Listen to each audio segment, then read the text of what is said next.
Fala galera, sejam bem-vindos ao nosso novo podcast na área da fisioterapia. Eu sou Raíssa Freitas, professora da Uninasal e coordenadora do curso de fisioterapia, e eu queria inaugurar com vocês o nosso Fisiotalks. Então, você que quer saber um pouco mais sobre a fisioterapia, saber o que está aí bombando no mercado de trabalho, alguns insights de profissionais que são referência na área aqui no nosso estado, cola com a gente no nosso Instagram e no nosso canal do YouTube para que vocês possam aprender um pouco mais sobre esse mundo que é a fisioterapia. Nosso primeiro episódio, nada melhor do que falar um pouco mais sobre tudo que a gente vê durante a graduação, mas que logo após de formado a gente percebe a importância de ter discutido um pouco mais sobre vários aspectos ainda enquanto a gente estava lá, nosso primeiro período. E para trazer, discutir um pouco mais sobre esse assunto, a gente teve que convidar uma pessoa que ela é referência em se reinventar e inventar muito na fisioterapia. Então, seja muito bem-vinda, doutora Vessia Caldas. Obrigada. É um prazer ter você aqui, né? Já esteve conosco em vários momentos da nossa instituição. Eu sempre falo que é uma pessoa que a gente precisa se espelhar na fisioterapia. Então, que bom que você pôde estar aqui conosco, representando uma empresa, né, que ela é referência agora na nossa cidade. Então, a gente vai conhecer um pouco mais sobre a sua trajetória e sobre mais um pouquinho sobre a VEM, né, que vocês já estão vendo aqui, que está bem aqui exposto no nosso telão. Então, seja Maravilha. bem-vinda. Obrigada pelo convite, né? Que responsabilidade inaugurar, fazer o primeiro episódio. Eu gosto muito de falar sobre a fisioterapia, eu gosto muito de falar sobre o quanto a gente precisa evoluir como fisioterapeutas, e uma coisa já me chamou a atenção na sua fala, que é uma pessoa que está sempre se reinventando, né? Então, eu tenho essa coisa, assim, do estar sempre em movimento, e eu acho que isso é uma das habilidades muito importantes que a gente precisa ter como profissional, né? E que bom que a gente está aqui, como você falou.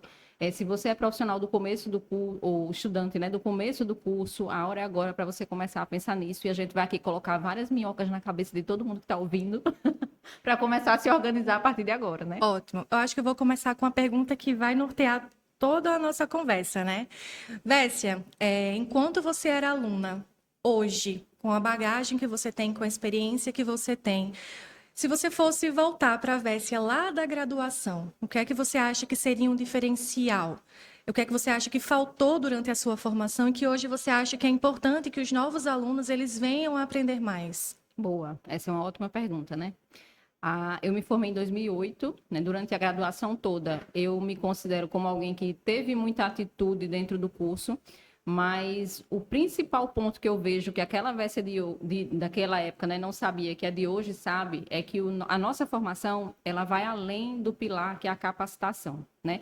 A gente, como profissional que é formado na área da saúde, a gente tem muito esse foco em se desenvolver do ponto de vista técnico, em se capacitar para ser reconhecido pelo ponto de vista técnico, mas a gente não sabe que existem outros pilares dentro da nossa formação que são tão importantes quanto esse.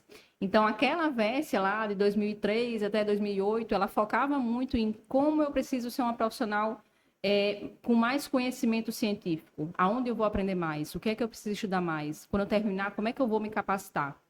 Mas ela não tinha a visão que eu tenho hoje, que é o mercado de trabalho, ele exige outras habilidades. Então, hoje eu vejo que são 3 pilares principais que a gente precisa desenvolver. O primeiro pilar, sem dúvida alguma, é o pilar da capacitação profissional. A gente não tem como fugir da necessidade de habilidade técnica. Ela é fundamental para que a gente possa ter reconhecimento nos outros 2 pilares. E esses 2 pilares, eles ficam um pouco esquecidos e eles vão ser relembrados muitas vezes da pior maneira possível, que é quando a gente cai no mercado de trabalho, em situações que não são agradáveis e que fazem a gente entender que existia outro conhecimento ali que a gente precisava carregar. Então, que pilares são esses? O pilar voltado para posicionamento, né, de você como profissional, a sua marca, a sua imagem, a credibilidade que você passa.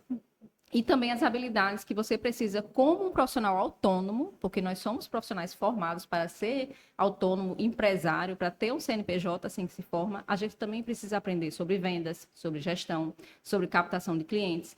E isso é um combo que a gente precisa desenvolver. Então, hoje a gente sabe que dentro da fisioterapia, o conhecimento técnico ele é algo que realmente é muito reconhecido, mas a gente tem esses outros 2 pilares que precisam ser trabalhados e que eu considero hoje, né, depois de 5 anos no mercado aí junto com a VEM, uma das principais dores que os profissionais da área têm, né? A dificuldade de entender esses outros pontos.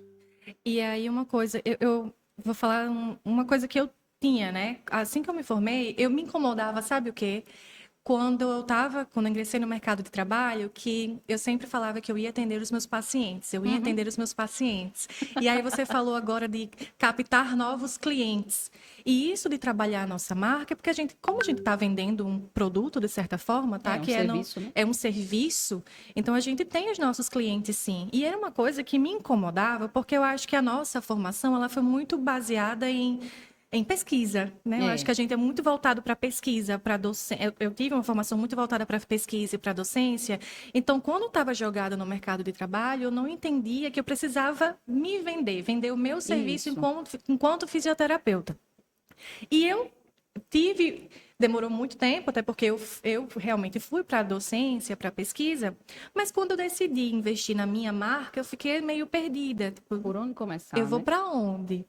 Eu tenho que começar criando uma logomarca, eu tenho que começar fazendo o meu network. Então, assim, Sim. e é uma coisa que eu vejo que cada vez mais a gente precisa despertar o quanto antes, É. né? Porque o mercado de trabalho está aí super competitivo para isso. E a gente não tem referências de como ele funciona. Então, você não sabe, por exemplo, quanto é que um plano de saúde paga para você por uma sessão. Você não sabe quanto que o referencial nacional ele preconiza como um valor ali, parâmetro para você cobrar pelo seu atendimento, se você for fazer isso de forma particular. Você não sabe o que é que você precisa fazer se você for abrir um consultório. Você não sabe como criar essa demanda de pacientes, né? Existe, eu acho que uma inocência muito grande de eu vou abrir o meu estudo de Pilates, eu vou abrir a minha clínica, eu vou abrir meu consultório, abrir a porta, tem uma fila lá na frente esperando para ser atendido, né? E não é assim que funciona. E ainda que você tenha uma boa rede de relacionamentos, que você tenha um bom networking, que você tenha pacientes que te indicam, você sempre vai precisar captar novas pessoas, Sim. né?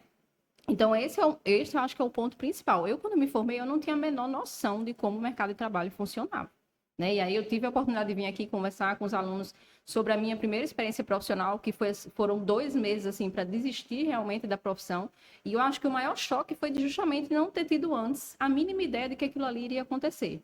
Eu pensava na possibilidade de fazer uma seleção de mestrado, porque eu tinha sido aluna de iniciação científica. Eu pensava numa pós-graduação, porque eu sabia que para fornecer um atendimento de qualidade, eu precisava me capacitar. Mas eu jamais pensava que, por exemplo, eu ia ser empregada, né, que não existia nenhuma relação de trabalho formal, na verdade, mas que eu Uhum. seria empregada numa clínica onde eu receberia 30% do valor que eu gerasse depois que o plano de saúde pagasse para a clínica, né? E muito menos de que era pago por procedimento e cada procedimento tinha um valor X e que você acumulava aquilo para poder gerar um montante que ia te remunerar depois, né? Então foram muitos choques de realidade, né? E eu acredito que eles não precisariam ter acontecido no momento em que eu já estava imersa em uma situação que eu tinha que resolver de qualquer forma. É diferente a gente aprender antes, né? A gente se É preparar, diferente se a gente preparar, ver como é que a coisa ter funciona e pensar o que é que exemplos, para mim vai né? ser uma possibilidade. Ai, não, esse caminho realmente para mim faz o menor sentido. Não quero ser professora, não quero fazer um mestrado, não quero abrir um consultório, eu quero estudar para um concurso, eu quero entrar na residência porque eu quero ser especialista na área. Então, assim, eu acho que falta muito isso e eu não culpo os alunos nem eu culpo as instituições. Sabe por quê? Porque a gente tem instituições para formar profissionais técnicos, né? Os alunos, eles muitas vezes não vão ter a maturidade de perceber que tem outras coisas que eles estão deixando passar. Ele está focado ali nas demandas que ele precisa cumprir. Então, é a disciplina que ele tem que fazer uma prova, é o paciente que ele tem que avaliar, é uma ficha que ele tem que elaborar, é um exame físico que ele não tem segurança de fazer. Então, ele está vivendo as dores daquele momento, né? E a faculdade, por outro lado, qual é a preocupação dela? Formar um profissional de excelência, né? Formar um profissional capacitado. Então, eu acho que a gente precisa reconhecer que nós que já estamos no mercado de trabalho, né, e que já vivemos essas experiências, também temos uma certa responsabilidade em começar a preparar essas pessoas, né? Porque a gente pensa que a graduação é o fim. Concluiu o curso. Não, Acabou. acabou de pegar o diploma, agora que você vai Agora começar. começa a sua vida, né? A A gente brincadeira até vai fala, começar a agora. gente fala em sala de aula, tipo assim, tá muito difícil aqui, mas calma.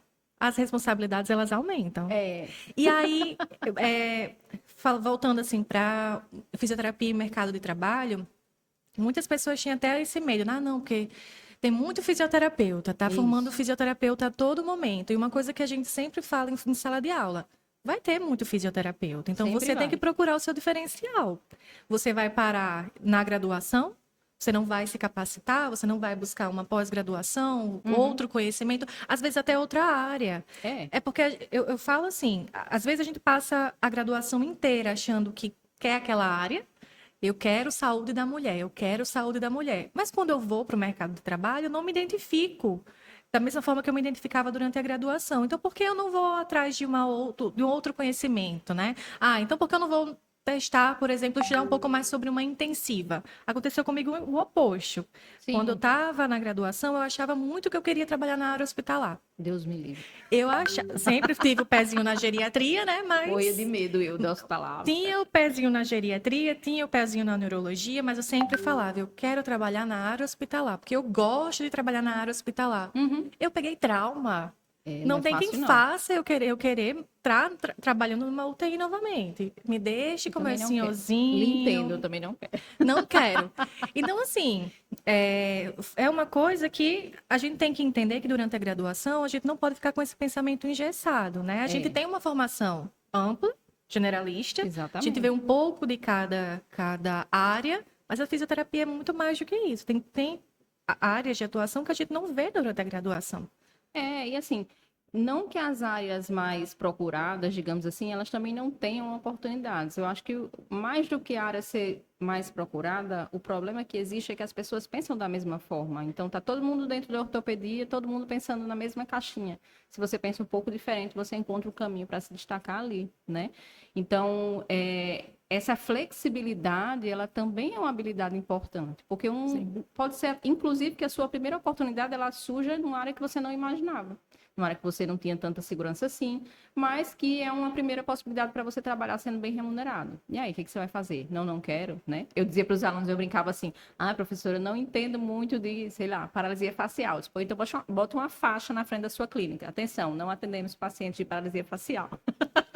Não estudei paralisia. Passe na próxima, vá na esquina, vem amanhã, né? Mas é isso. Então, assim, se você tem as outras oportunidades, por que não? Sempre existe um primeiro plano, mas a gente muda também ao longo do tempo, né? Sim. Eu tenho certeza que você perguntou para mim o que é que eu falaria para a Vécia lá da graduação. Eu tenho certeza que você hoje falaria outras coisas para a Raíssa da graduação, né? Falaria. A Vécia que terminou, a Raíssa que terminou o mestrado, que terminou o doutorado, muitas vezes tinham outros planos totalmente diferentes, né? E a gente seguiu esse caminho achando naquele momento que era o que mais combinava, que era o que mais se identificava, que era o que fazia a gente ter essa realização. E hoje a gente está, por exemplo, em outra coisa que não necessariamente é diferente daquilo, mas tem nuances que dão para a gente outras possibilidades, E né? coisas que muitas vezes a gente nem imaginou que fosse estar, né, à frente. E é interessante falar sobre isso, porque eu sou concursada, né? Eu entrei em um concurso logo que eu terminei a graduação, e isso foi, eu considero assim, fundamental para a minha carreira, porque me deu uma segurança que me permitiu fazer muitas coisas em paralelo. Mas hoje, por exemplo, 17 anos depois do concurso público, essa estabilidade do concurso público ela já não é uma coisa que me agrada tanto, porque é tão estável que eu faço. Peraí, Tá faltando alguma tá coisa faltando alguma aqui. coisa diferente para fazer aqui, né? Então, assim, a gente também muda ao longo do tempo, a gente cresce, a gente amadurece, a gente vive outras experiências, e sempre é tempo de se reinventar e de seguir por caminhos que antes a gente não imaginaria, né? Então, acho que a gente precisa estar aberto para essas possibilidades também. Você está cada vez mais conhecendo, lidando mais com esse público que está prestes a se formar, né? Uhum. Qual que você acha que nessas conversas tem algum erro que você acha que é muito não é pertinente, persistente? Sim, existe uma característica comum, e aí eu acho que é padrão dentro tanto de quem está estudando quanto de quem já está no mercado de trabalho, que é uma falsa ideia de que você vai esperar um momento ideal para começar a se movimentar em direção a uma mudança. Então, eu tenho uma rotina muito corrida. Eu não tenho tempo para nada. Eu não posso estudar agora porque eu não posso abrir mão de tal e tal coisa. Mas esse edital, o salário não é bom. Mas esse edital só tem uma vaga. Mas a minha vida é muito complicada, você precisa ver. Mas eu tenho tantos filhos. Mas eu tenho não sei o quê. E aí existe uma lista enorme de Outras coisas prioridades, né? elencadas dentro de um problema só, que é não consigo dar prioridade para outras coisas que não estão me dando um resultado imediato, mas que vão me dar a médio e longo prazo. Porque se dedicar para um concurso, se dedicar para uma residência, se dedicar numa capacitação técnica, exige tempo. E a gente compra tempo assim. Me dá aí 2 anos para eu cursar em 2 meses. Até existe, né? Como é? Educação de jovens e adultos. Mas não se aplica ao nosso contexto, Não, no né? nosso Então, contexto não dá se você certo. quer ter experiência clínica, você vai precisar atuar. Quem é o mais próximo de comprar isso para você? A residência. 2 anos de experiência, onde você recebe e para. Mas você tem que passar pelos 2 anos. Então, assim, tem processos que você vai precisar viver. Você vai precisar viver, estudar para uma prova que vai acontecer daqui a 3 meses, trabalhando 2 turnos, boleto para Não pagar, consegue. menino chorando, todo esse contexto. Não existe quem passa no concurso e diz assim, a minha rotina era ideal. Eu acordava, estudava 8 horas por dia, depois descansava, ia para academia. Não existe. Se eu pegar todos os alunos que já passaram na VEM Concursos, é muito difícil achar alguém com essa rotina. O que é que tem? Todo mundo atolado até o último fio de cabelo. Sim. Mas por que algumas pessoas são atoladas até o último fio de cabelo e passam e outras não? Porque elas decidem, apesar de que aquilo ali vai ser mais uma demanda para elas decidem focar em tudo que é importante. É importante pagar o boleto hoje? Muito importante. É importante poder pagar esse boleto no futuro com mais tranquilidade? Também é. Também. E o concurso vai trazer isso. Então, é abrir mão de algumas coisas em determinados momentos. Mas eu acho que o principal é assim, todo mundo acha que tem que esperar um momento onde tudo está perfeito para começar a agir. Vamos pegar o gancho no Enare agora, né? Que as provas chegam já já.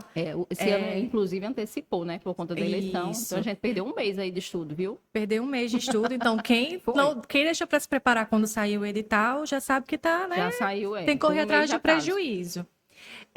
Isso serve para todas as provas, todo concurso público que precisa ser realizado. A gente não pode, né, esperar o edital sair para a gente começar a se preparar, porque muitas vezes o edital sai hoje para a prova 2 meses. É o mais comum. Então, como você falou, colocar isso na rotina que a pessoa tem, principalmente recém-formado, que está, né, querendo ter aquele retorno, então está ali em atendimento, buscando outras coisas, resolvendo outras demandas, então realmente fica mais difícil. Então, é muito importante que esse aluno ele já comece realmente a se preparar com antecedência, mesmo que não tenha nenhum concurso, eu penso assim, ele não tem nenhum concurso em vista que ele queira fazer. Só conhecimento específico da fisioterapia, da saúde coletiva, ela sempre vai ter. Então, por que já não começar a se preparar? E aí o Enare, eu pego muito com exemplo dos nossos alunos agora que estão inscritos no Enare, inclusive são alunos da VEM, e eles começaram a se preparar com mais antecedência. Eles não esperaram o último ano para começar a se dedicar para fazer a prova, porque é uma coisa que eles já tinham colocado como objetivo. E o fato de você passar 2 meses numa instituição que ela é referência, tem vaga de residência, então você está ali praticando com supervisão, você e você sendo remunerado por causa disso, é muito bom. E eu falo, inclusive, em relação às novas oportunidades, né? Porque a gente teve um crescimento das vagas nos últimos anos muito importante. Eu lembro que em 2014 a gente tinha aqui no nosso estado, ou era o UOL, aqui em Natal, ou a UAB em Santa Cruz. E agora a gente já tem várias vagas inclusive, aqui. Processos que eram feitos por outras bancas, por exemplo, que era pela Compev. A própria Escola de Saúde Pública aqui, ela abriu novas vagas ano passado e essas vagas já foram através do Enare. Então, o Enare ele é uma grande tendência. E existem muitos outros editais de instituições nacionalmente conhecidas. Principalmente o eixo sul-sudeste, eles não têm aderido em grande escala, digamos assim, ao Enare. Eles ainda têm processos que são mais tradicionais. Os internos, que, inclusive, tem prova discursiva, são processos bem mais concorridos. Alguns têm até prova prática também, né? Exatamente. No ISD aqui também tem, né? Mas, assim, existem aquelas provas que são tradicionais e existe o Enare como uma tendência aí que está com o pé no acelerador a cada ano, né, gente? Mais de 500 vagas para fisioterapia espalhadas pelo Brasil. Isso te dá a possibilidade de ir para hospitais que são referência em qualquer lugar, né? Então, isso realmente é um diferencial competitivo muito importante. Isso. Eu acredito. E aí, assim, essa questão de estudar pré e pós-edital, ela é um outro ponto que a gente percebe muito. Quando é que a galera se movimenta? Quando sai um edital bom, né? Então, sai o edital do Enare, ainda dá tempo. Saiu o edital, vou correr. Os alunos que a gente recebe hoje no nosso atendimento comercial olha, eu não comecei a estudar ainda dá tempo, né? Então, é aquela galera assim, como tem um meme, né? Os atrasados do Enem, os atrasados do Enare. E estudar antes do edital te dá uma vantagem competitiva que é indiscutível, né? Até porque a dinâmica é diferente. Você vai trabalhar em cima das dificuldades que você tem. Depois que o edital ele é lançado, você vai começar a trabalhar em cima do que a banca cobra. sem desconsiderar o que você tem de dificuldade, Claro. né? Mas você tem um relógio contando ali contra você, e isso faz muita diferença. É impossível? Não é impossível. A gente tem aluno que foi da turma Ser Servidor, por exemplo, que a gente lança pós-edital e que passa. Mas essa pessoa era extremamente comprometida, essa pessoa era extremamente disciplinada. E a consistência, né, essa disciplina, a rotina em si, ela tem muito mais peso do que o volume. Muitas pessoas acham que você tem que estudar 10, 12 horas por dia para passar no concurso. A grande maioria não consegue nem 30% dessa quantidade de horas estudadas. Mas ela consegue o quê? Ter uma rotina que se repete a Todo cada dia. dia estudar alguma E isso tem coisa, né? muito valor, né? Então, a gente sabe o quanto é importante estudar com uma folguinha de tempo que te dá vantagem, te coloca na frente de muitas pessoas, mas se você está no pós-edital, também existe estratégia para que você possa fazer isso da melhor maneira possível. Pensando em posicionamento de marca, assim, em se mostrar enquanto fisioterapeuta. O que é que você acha, além da preparação, e não só pensando em concursos, mas agora pensando na prática clínica, Sim, né? como um Como fisioterapeuta, fisioterapeuta na comunidade, oferecendo um serviço de fisioterapia. O que é que você acha que seria importante para um estudante de fisioterapia começar a investir ainda no início da graduação? bom, isso é muito bom. Hoje o Instagram ele é algo que é fundamental na nossa vida, né? A gente não tem como fugir de posicionamento no Instagram. Você não compra nada sem você olhar o Instagram da loja. E a nossa geração, sem querer dizer idade, né? Mas assim, a nossa geração já faz isso. Avalie, como a gente fala aqui no Nordeste, a geração que está na graduação hoje. Então é algo que é enraizado já. É um comportamento que é normal. Então, se você procura a blusinha que você vai comprar no Instagram, você procura também o profissional que você está buscando. E aí muita gente bota lá, físio não sei quem, físio não sei que lá, físio não sei quem. Eu vejo muitos perfis porque a gente vê muitos alunos, enfim, Sim, muitas pessoas que seguem o perfil da bem. E aí quando você abre que procura, o físio nunca está aparecendo ali ou está aparecendo de uma maneira que não é legal. Então, o que é que eu acho importante? Desde o começo da graduação, você pode ter um perfil seu profissional, onde você vai começar a compartilhar suas experiências da graduação, né? E a forma como você traz isso faz as pessoas olharem você de uma maneira diferente. Né? Então, não precisa esperar ser o expert na área para poder ter um Instagram com cara de profissional. Hoje em dia a gente tem inteligência artificial que cria imagem, que cria roteiro, que cria conteúdo, que cria tudo, né? Só falta criar você. Mas verdade. assim, cria tudo, você tem tudo à mão para economizar tempo. Então, começar a mostrar conteúdo sobre a sua profissão é a primeira percepção de valor que você vai dar para aquela pessoa que já te acompanha. E a gente, na graduação, hoje já vê. Tem algumas pessoas que, fulana, ela tem um perfil que é bom, ela vende resumo, ela mostra, sei lá, mapa mental e tal. Rotina, né? Isso, inclusive a gente já teve aluno que a gente fez parceria que eram de perfis assim. Então, o posicionamento no Instagram ele é muito importante, né? A forma como você se coloca, aparecer, gravar vídeos, falar sobre temas importantes. Ai, mas eu morro de vergonha de falar.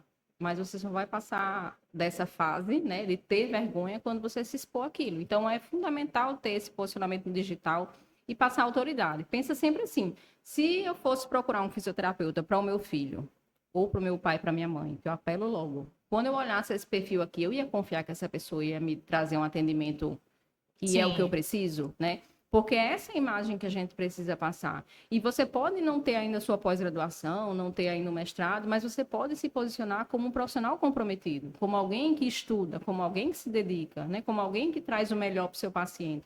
E o problema aqui não é mostrar sua vida pessoal. Você pode mostrar seu perfil, né? Coisas que são do seu dia a dia. Isso até te humaniza, né? Não coloca você lá no pedestal, ó, cabeção, que só fala em estudo. Gente como a gente, mas você precisa sentir segurança, né? Então, pode ter esses momentos de vida pessoal? Pode, mas você mostrar que você é uma pessoa que tem atributos que a gente procura num profissional é muito importante, né? Então, não tem como fugir disso. É mais uma coisinha que vai tomar seu tempo, mas que vai construir o que você quer lá na frente, né? E eu ainda falo mais, assim, além do. Porque o que vai aproximar ainda mais essa parte do olhar humanizado, a gente sempre. Isso é muito romantizado e buscado na fisioterapia, né? É, Esse atendimento humanizado. E eu acho que é um momento de criação de relacionamentos isso. durante toda a sua graduação. Por quê? Quando você se formar, você vai precisar que alguém indique seu trabalho. Mesmo que não tenha sido seu paciente ou seu cliente, mas o fato de você ter É. passado uma credibilidade para essa pessoa vai fazer com que ela fale: fulano ele está atendendo em tal área, então tá aqui, ó, o contato.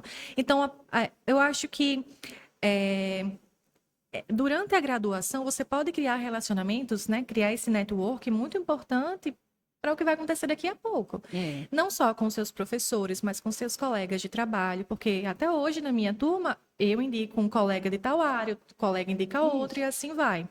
Os professores, como eu falei, porque a gente, né, tá ali direto com o aluno, outras pessoas de projetos de extensão que eu participei com alunos, sei lá, da psicologia, que podem indicar o meu trabalho. Então, esse processo de relacionamento que a gente cria desde o primeiro período, e para isso a gente precisa de muito engajamento, é importante para os frutos que serão colhidos daqui a pouco, né? Após os 5 anos de graduação.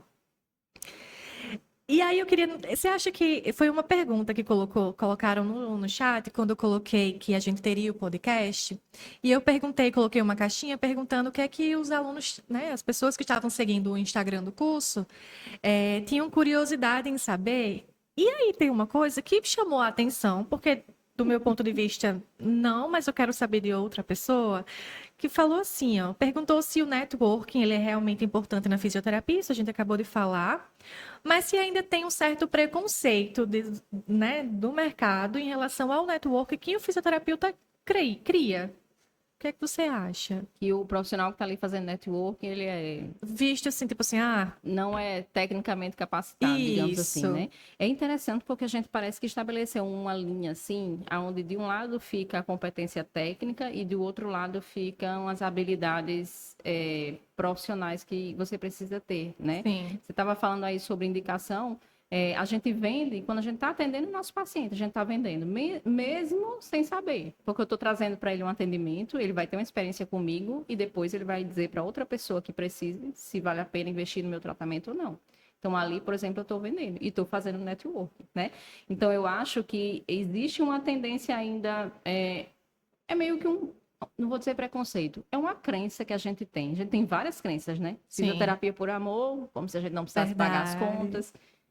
Que você tem que se capacitar do ponto de vista técnico, mas se você vende, parece uma coisa meio estranha. Se você quer cobrar mais caro, fulano, ó, o atendimento dele, olha só quanto é que ele cobra. Ah, ele cobrou Uhum. tanto, vou cobrar tanto para você. Pum, bota o preço lá embaixo, Bota o né? preço lá embaixo, sim. Então, parece que quando você se valoriza, quando você se posiciona, quando você vende, você está fazendo algo que não é coerente com o ser profissional da saúde. E isso é uma coisa que a gente precisa trabalhar, porque a Uhum. gente não consegue construir uma carreira com uma remuneração coerente com a capacidade técnica que a gente tem se a gente não trabalha essas competências, né? Não tem essa de, fisioterapia por amor, mas tá, você vai encher sua agenda, você vai atender. Na época que eu trabalhava nessa clínica, entravam uns 10, 15 pacientes por horário, de todas as coisas que você imaginar, você tem que atender todo mundo. E não dava o Uhum. valor de um paciente particular se eu atendesse fora. Então, você tem que ter a sua remuneração, é justo que você tenha. E a gente precisa realmente trabalhar um pouco isso para que a gente não tenha um mercado onde tem muitos profissionais se lamentando sobre o fato de ser fisioterapeuta. A gente sabe que é assim. Né? Quem está ouvindo Sim. aqui, você já escutou, eu já escutei, escutamos de colegas de profissão, vemos colegas de profissão indo para outras faculdades, indo para outros cursos, porque a fisioterapia não dá dinheiro. Sim. Mas esse não é o ponto, né? A gente precisa olhar para isso. Se nós somos profissionais autônomos, por que a gente não sabe vender o nosso serviço? A pessoa abre uma loja de roupa sem saber vender, sem saber precificar a roupa que ela vende, sem Uhum. saber quanto custou aquela peça de roupa, quanto de imposto ela tem, quanto de encargos que ela tem dos funcionários que ela precisa ter para que a loja funcione. Então, assim, existe uma cadeia de coisas. E quando a gente cobra por prestação de serviços, isso muitas vezes fica subjetivo, né? Porque parece que você tem que, eu estou fazendo para ajudar fulano. Então, para ajudar, parece que o meu trabalho ele perde um pouquinho o valor para que a pessoa possa ter acesso. E pelo contrário, a gente precisa pensar que se essa pessoa precisa desse serviço para ter mais qualidade de vida, para se recuperar, que bom que eu posso trazer para ela o que ela precisa. E isso tem valor. Porque muitas vezes a gente cai nessa armadilha de, vou fazer para você, vou fazer um pacote de 10 sessões, vou fazer um pacote de não sei quantas, aí eu baixo o valor X, mas o que é que você está trazendo para aquela pessoa? O que é que você está devolvendo? É uma vida sem dor? É a capacidade de andar novamente? É uma Uhum. recuperação depois de uma cirurgia complicada? Isso tem valor e você tem esse conhecimento técnico para dar. Por que você não pode cobrar altura por isso, né? Então a gente precisa desconstruir isso também. E era até uma pergunta também que tinha aqui. Perguntou sobre remuneração, né? E aí na pergunta ela é uma pessoa que dividiu em várias Ela explicou, ela mandou a pergunta e ela explicou. Dá um tutorial. Falando que era muito difícil, era recém-formada e era muito difícil concorrer com os profissionais que estavam sendo meio injustos com o que eles deveriam cobrar, né? Sempre Por tem quem cobre atendimento. menos, né? Aquela Sempre tem. E aí ela falando que acabava sendo um pouco frustrante para ela, porque ela sabia que ela estava se capacitando, que ela estava indo atrás, que ela estava buscando sempre trazer o melhor para o paciente dela, só que ainda ela não tinha conseguido ter o feeling de mostrar, tipo assim, olha, me escolha porque eu sou melhor nisso. Uhum. E ela ficou se sentindo frustrada porque achava que estava sendo até antiética em falar, não, mas eu sou melhor porque eu fiz o curso tal, eu tenho experiência com tal público, eu Uhum. posso fazer isso por você, enquanto meu paciente. Mas, ao mesmo tempo, também, a outro lado, estava sendo antiético porque perguntava o preço que ela estava cobrando pelo atendimento e falava que cobrava mais barato. Uhum. Isso, infelizmente, ainda é muito recorrente, né? E a questão da avaliação também, né? Às vezes as pessoas, não, eu não cobro avaliação, mas a avaliação é o coração do atendimento que você vai Tudo trazer parte para ele depois, daí. né? E você não cobra pela parte principal. E acaba minimizando a importância disso, né? Então, o paciente, ele não vai ele vai entender que, tipo, tanto faz. É. Então, pode ser que avalie, Vamos não. fazer conta é bom, porque, por exemplo, eu estava trazendo a questão da roupa, da loja e tal, mas Uhum. vamos supor que você vai fazer um atendimento domiciliar. Eu já atendi domiciliar durante um período, acho que ano retrasado, mas enfim, eu atendi domiciliar à tarde, eu tinha só 2 pacientes. Por quê? Primeiro, pela questão do deslocamento de um Sim. para outro, do tempo de sessão que para o outro, enfim, você já matou, entre aspas, a sua tarde inteira. Então, eu fazia esse atendimento. E um deles eu deixei de atender justamente porque eu tive um recesso. Quando eu voltei, a pessoa disse: eu arrumei uma pessoa, ela cobra tanto e ela está fazendo aqui. Eu disse, tudo bem, Tudo fique à bem. vontade. E aí eu não entrei na briga por preço, porque se a gente entra na briga do leilão, a gente sai perdendo, né? Sim. Não só a gente, como o paciente vai sair perdendo também, enfim. Então, sempre vai ter quem cobre menos. Mas você precisa estabelecer o seu valor. Porque não adianta a gente também ficar tentando resolver o que está fora.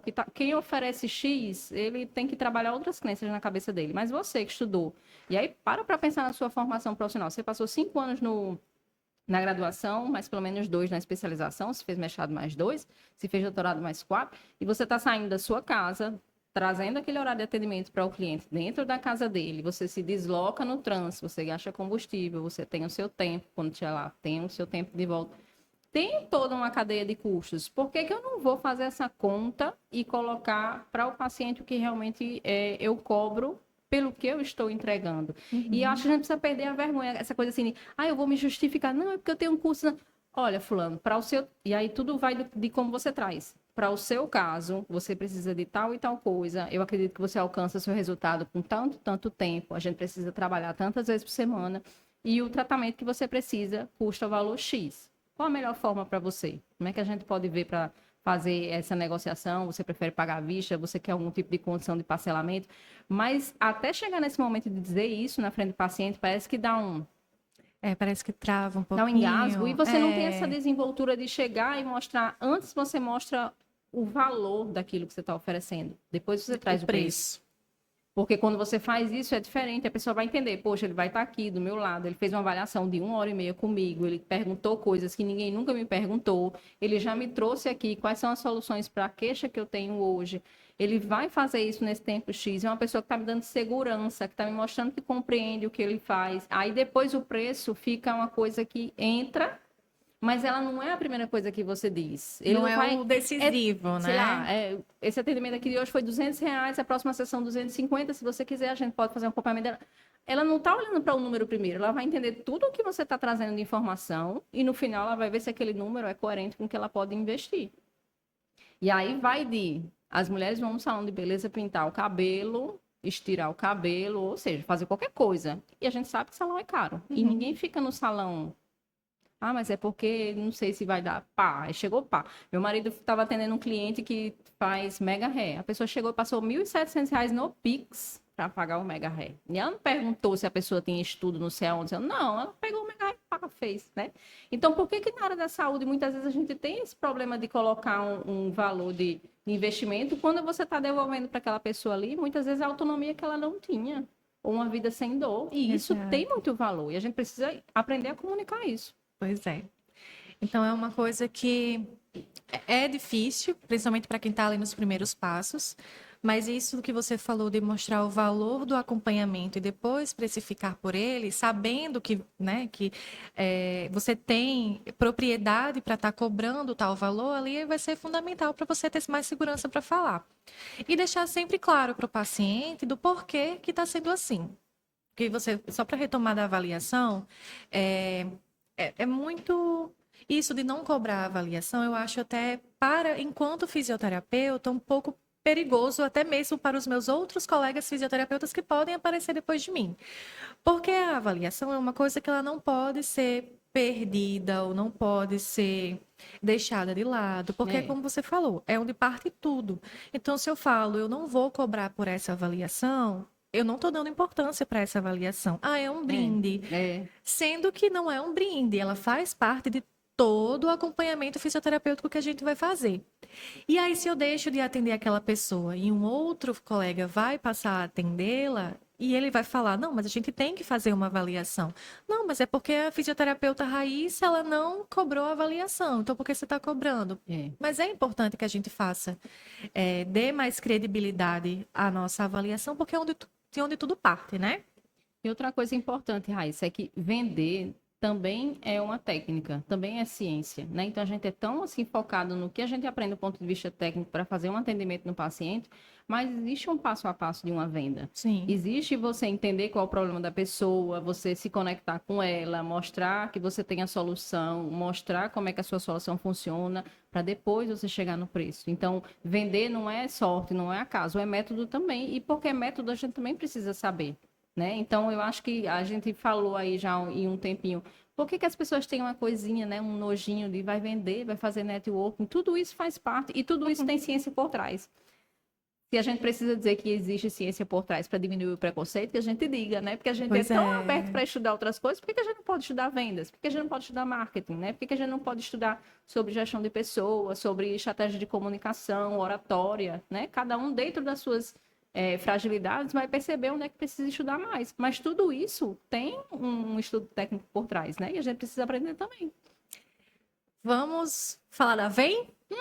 Quero saber como é que começou. Vamos. Como começou, como surgiu a ideia. Com certeza eu acho que vocês viram a necessidade. Então, que necessidade vocês viram para estar aí Então, decolando? nós estamos aí vamos fazer 6 anos agora, né, em dezembro, no mercado. A Vem surgiu da dor de 3 fisioterapeutas que queriam estudar para concursos, mas que não achavam materiais nem um suporte adequado, né? A gente procurava muitas coisas, mas tinha sempre dificuldade e era muito voltado para a área de enfermagem. Sim. E essa era uma ideia, né, familiar, né? Nos almoços de domingo na casa da minha mãe sempre surgia essa ideia e a gente ficava, vamos começar, até a gente ter coragem de começar, de verdade. Então a gente começou logo um pouco depois que a pandemia se iniciou, né? E muitos negócios foram criados nesse período da pandemia no mercado online. A Vem foi um desses negócios. E a gente decidiu ir para 2 vertentes, concursos e residências, porque a gente sabe que o concurso traz uma estabilidade que todo mundo quer. Onde a gente chega com pergunta de concurso, todo mundo quer fazer concurso. E a residência é uma outra vertente que na medicina ela já é totalmente estabelecida, mas nas outras profissões de saúde ela vem cada vez mais crescendo. É uma forma de capacitação indiscutivelmente importante para o profissional, traz segurança e traz remuneração. Então, a gente diz, vamos investir nessas 2 áreas, porque a gente sabe que tem demanda, tem a dor de como eu estudo, por onde eu começo, como eu faço, cadê o material, quem é que me ajuda, como é que eu faço um cronograma, né? Então, a gente começou por aí. E gosto até de dizer assim, né? A gente falou aqui sobre a questão de dedicar tempo por um objetivo que vai vir lá para frente, que não é de agora. E quando a gente abriu a Vem Concursos, a gente teve que esperar um ano inteiro acompanhando uma turma de residência para ter o resultado. A gente tinha 8 alunos nessa turma, acompanhamos eles durante o ano todo. 3 passaram no ano seguinte no primeiro processo seletivo que fizeram e mais 2 passaram no processo seguinte. Então a gente trabalhou um ano para esperar o resultado, né? Então hoje a gente tem muitas vezes acho também uma crença de que tudo é muito rápido e sentar para estudar para passar num bom concurso você faz em um mês, não é coisa que você faz em um mês, mas enfim. E nós continuamos dentro dessa linha. E hoje, né, a gente já começou a diversificar para outras oportunidades também. Por quê? Porque a nossa carreira, ela tem muitas possibilidades, né? Então, a residência e concurso são frentes fortes, mas a gente está começando a trabalhar outros pontos, porque o grande objetivo é que a gente tenha soluções educacionais para fisioterapeutas, né, recém-formados, com mais tempo de formação, ou para estudantes de fisioterapia, né? Nós tivemos a nossa primeira edição presencial, né, do curso de endometriose, que a gente fez com as professoras Larissa Varela e Tereza Micucci, foi excelente. E logo mais vai ter outro, né? Exatamente. Agora, no final de agosto, né, vai ter o meu curso de tecnologia assistiva, que faz muito tempo que é para eu fazer, e assim, sempre muitas coisas, mas vamos fazer também presencial, lá no Vila Parque, que é onde aconteceu essa primeira edição. Mas a capacitação, ela é indiscutivelmente importante, né? Então, a gente também vai começar a trabalhar nessa frente, que é o Vencer Referência, que é a nossa linha de capacitação técnica, especificamente. Mas nesses 5 anos a gente começou a colocar o pé no mundo, né? A gente era do digital, começamos com simulados presenciais para o Enar. Então, ano passado a gente teve 3 edições, esse ano a gente fez 3 edições e fez uma edição que foi um concurso de bolsas logo no início do ano. E os simulados também foram uma pegada muito legal para a gente começar a se relacionar melhor com as pessoas, né? O networking, a presença é muito diferente do online, né? Da reunião da Câmara. E eu sempre quis começar a colocar o pezinho no mundo real, e a gente começou a partir de agora. E os nossos planos, né, daqui para frente são continuar nessa linha de expansão. Então, a gente começar a oferecer cada vez mais, né, possibilidades para aqueles profissionais que querem estar preparados para o mercado de trabalho, que sabem que existem muitas possibilidades, né, e que podem contar com a gente para ajudá-los nesse processo. Perfeito. Já deixa o Instagram aí para o pessoal seguir. @vemconcursos, né? Ainda vem concursos, né? Porque a gente começou para essa linha, mas você encontra todo o nosso conteúdo lá, voltado para residência, dicas de estudo, conteúdo gratuito, concursos, cursos de capacitação e em breve outras cositas más. Perfeito. Para finalizar, quer deixar algum recado para os nossos alunos de fisioterapia, profissionais já formados? Eu gostaria de dizer que é sempre importante a gente se dedicar àquilo que nos move, que é o nosso... Hoje se fala muito em propósito, né? Eu acho que o meu propósito sempre foi ajudar pessoas. Eu sou fisioterapeuta, mas eu acho que eu estaria também realizada se eu ajudasse as pessoas de outra forma, até porque hoje eu ajudo também. Então, faça o que você gosta.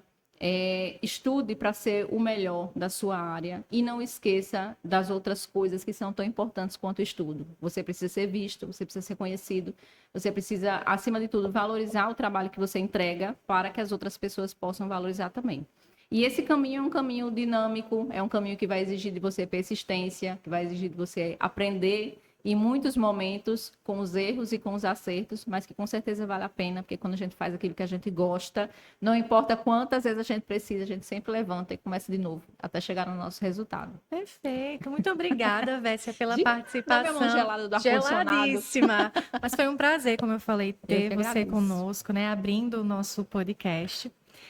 Nos encontraremos mais vezes, seja dentro ou fora da instituição. A gente pode fazer outros para falar só de temas mais específicos ainda, porque tem muito pano para manga. Com certeza, né? Temos muito pano para manga, sim. Gente, ficamos por aqui. Espero que vocês tenham gostado do nosso primeiro episódio. Já deixo o convite para vocês dos outros que virão. A gente sempre vai deixar aqui disponível tanto no nosso Instagram, todas as nossas redes sociais, na verdade.